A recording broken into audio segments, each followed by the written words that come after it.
Պարոն նախագահ, եթե կարելի է մեր հարցերին պատասխանեք, պարոն նախագահ,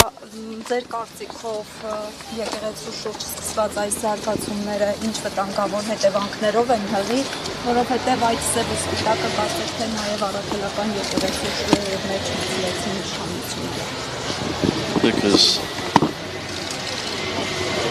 ռեժիմի ներկայացուցիչները չունեն ոչ սրբություն, ոչ բարոյականություն և ոչ էլ արժանապատվություն։ Եկեղեցու դեմ կարող է արշավ ձեռնարկել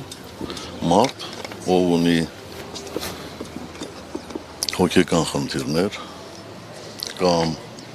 լցված է ամբողջովին չարությամբ, կամ էլ կատարում է թշնամու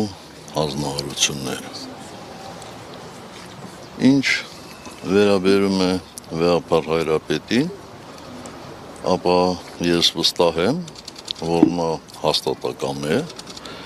և ցանկացած պարագաներում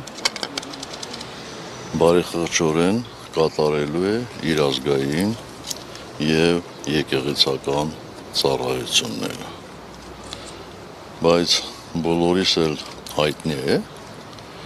որ եկեղեցու դեմ հալածանքները միայն ու միայն ուժեղացնում են եկեղեցուն։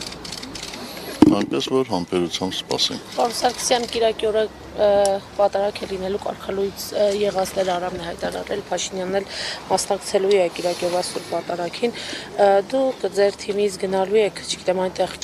հովանավանք պաշտպանելու եկեղեցին եւ ինչպես եք այդ եկեղեցին պաշտպանելու process-ը պատկերացնում։ Մենք մի քանի անգամ հայտարարել ենք,